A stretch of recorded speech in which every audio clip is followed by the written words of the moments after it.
بھکر شہر کی تمام مساجد اور مختلف جو اجتماعی عید کے جو اوپن مقامات پہ، کھلے مقامات پہ جو ان کے اجتماعات ہیں، ان کے لیے ایک فل پروف سیکورٹی کا بندوبست کیا گیا ہے، اور اس سیکورٹی کے دوران 4 S P, 12 S H Os,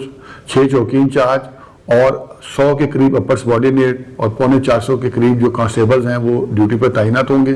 ہماری کوشش ہوگی کہ تمام ایک کیٹیگری کی مساجد اور جو بڑے اجتماع کھلے مقام پہ ہیں وہاں پہ ہم متعلقہ انتظامیہ کے ساتھ مل کے انتہائی محفوظ اور فل پروف انتظامات سیکورٹی کے کریں گے، اور اسی طرح جو آخری اشرے میں بالخصوص جو بازاروں میں جو رش اور خریداری کے لیے جو لوگ نکلتے ہیں عید کی شاپنگ کے لیے، ان کو تحفظ دینے کے لیے جو تعیناتی ہے وہ بھی انکریز کی گئی ہے۔ اور عید کے حوالے سے میرا جو پیغام بھکر کے لوگوں کے لیے ہے کہ یہ ایک خوشی اور ایک تہوار ہے، اس کو انتہائی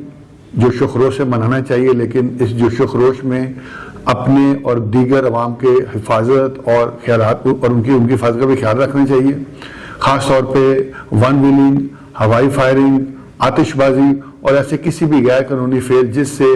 کسی دیگر ہمارے رہنے والوں کو تکلیف ہوتی ہے یا کسی کے نقصان کا اندیشہ ہے، اس سے جو ہے بالکل احتراز کرنا چاہیے،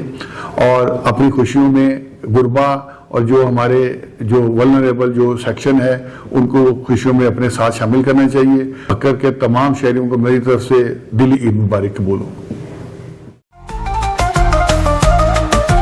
آج تک نیوز، خبر سچ کے ساتھ۔